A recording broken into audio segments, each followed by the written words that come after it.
राजेश अपनी पत्नी महिमा और अपने दो बच्चों सोनू और पिंकी के साथ रहता था। राजेश अपने परिवार के साथ दिल्ली शहर के भजनपुरा इलाके में रहता था। उसका 25 गज का मकान था।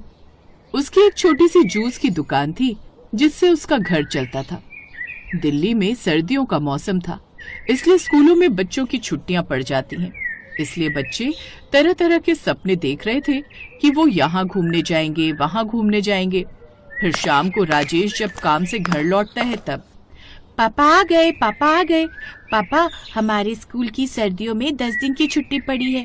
सब बच्चे कहीं न कहीं जा रहे हैं, आप भी हमें लेकर चलोगे ना?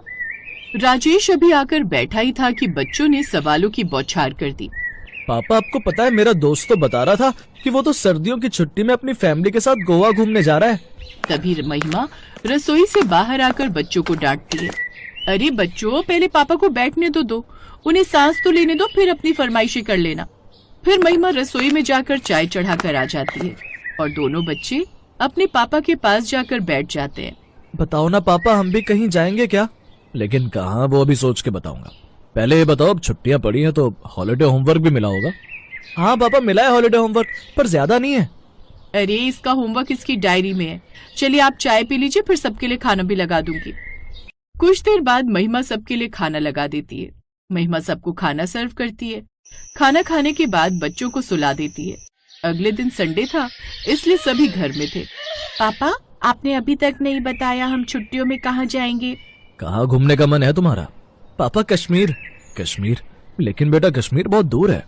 तो पापा फिर शिमला? नहीं बच्चों, वहाँ बहुत ठंड हो गई। पापा, मुझे ऐसा क्यों लग रहा है कि आप कोई ना कोई बहाना क्यों बना रहे हैं? ये सुनकर राजेश चुप हो गया। चुप्पी ही उसके जवाब में थी। आपको पता है पापा, मेरी सहेली राधा मनाली जा रही है। उसने कहा वहाँ बर्फ के आदमी बनते हैं।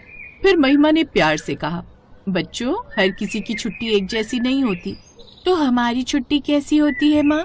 ये सुनकर राजेश ने भारी आवाज में कहा, मेहनत वाली। अच्छा ये सब छोड़ो, इस बारे में बाद में बात करेंगे। अभी मुझे बहुत तेज भूख लगी है, चलो साथ में चलकर खाना खा लेते हैं। फिर खाना खाकर बच्चे सो गए।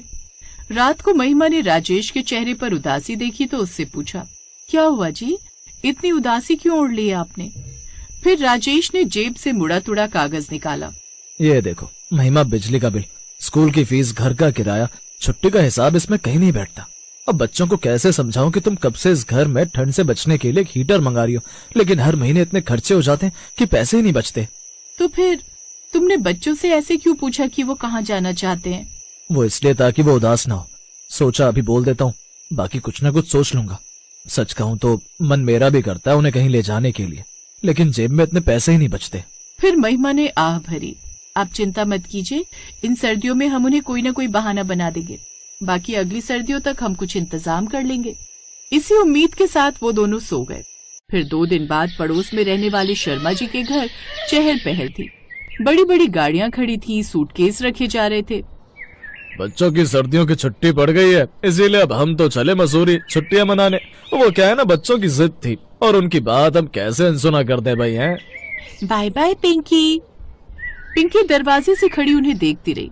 उसकी आंखों में बस यही सवाल था कि आखिर वो कब जाएंगे छुट्टियों में। उसको उदास देख महिमा ने कहा, पिंकी चल अंदर आजा, खाना रख दिया है, आकर खा ले। माँ, पापा ने क्या कहा, हम कहाँ जाएंगे इन छुट्टियों में? मुझे नहीं पता, जब तेरे पापा आएंगे तभी पूछ लेना। चल अब आकर खाना खा ले। पिंकी उदास होकर खाना खाने लग जाती है। अब वो पूरा दिन अपने भाई सोनू के साथ बैठकर अपने पिता के आने का इंतजार करती है। हे भगवान, राशन भी कुछ दिन का ही बचा है। अब इनको बोलूंगी तो ये तो पहले ही इतने परेशान है घर खर्च को लेकर। आजकल वैसे भी इनकी दुकान भी कुछ खास नहीं चल रही। उधर राजेश अपनी दुकान पर बैठा ग्राहकों के आने का इंतजार कर रहा था। हे भगवान, सुबह से बैठा हूँ लेकिन अभी तक 5-6 ग्राहक ही आए हैं। सर्दियों में जूस का काम काफी कम हो जाता है, क्योंकि ठंड में लोगों को जूस का काम इतना नहीं चलता, इसलिए उसका काम कम हो गया था और कमाई भी कुछ ज्यादा नहीं हो रही थी। फिर शाम को थका हारा राजेश घर आता है। महिमा, बाहर तो ठंड काफी ज्यादा है, ठंड के मारे हाथों की उंगलियां भी सुन्न पड़ गई हैं।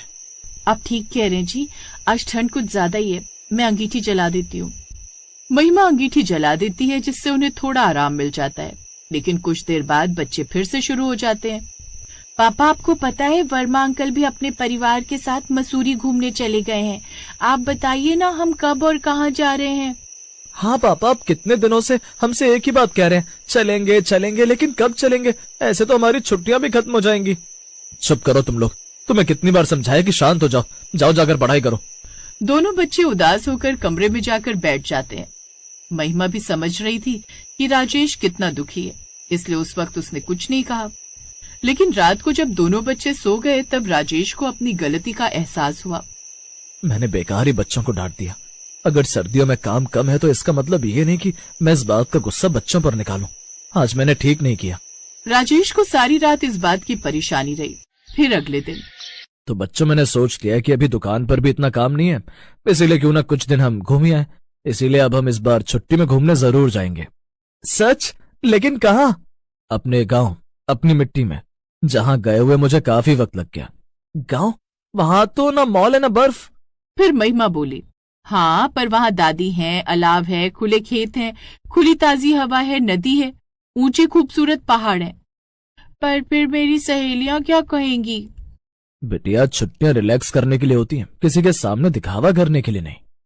अगले दिन वो सभी बस पकड़कर अपने गांव उत्तराखंड चले गए, जहां रानीखेत गांव में पहुंचते ही ठंडी हवा ने उनका स्वागत किया, जहां उनकी बूढ़ी दादी कमला ने खुली बाहों से उनका स्वागत किया। आ गए मेरे शहर वाले बच्चे। दादी ने ठंड में चूल्हा जलाया। उस कच्चे घर में बैठकर मिट्टी की खुशबू, अलाव की आंच, सब कुछ बड़ा सुहाना लग रहा था। रात को सब अलाव के पास बैठे। दादी और महिमा ने मिलकर मक्के की रोटी और सरसों का साग बनाया। फिर खाना खाने के बाद दादी ने सबको गुड़ चना दिया। वाह दादी, ये गुड़ चना तो कितना अच्छा लग रहा है, शहर की मिठाई से भी ज्यादा अच्छा। हाँ दादी, यहाँ तो कितना मजा आ रहा है। हाँ, मुझे भी बहुत अच्छा लगा कि छुट्टियों में बच्चे मेरे साथ रहने आ गए। अगले दिन बच्चे खेतों में खेले, भूसे में लौटे, नदी किनारे गए, साथ ही पहाड़ों से सूरज की गर्मा गर्म धूप का मजा लिया।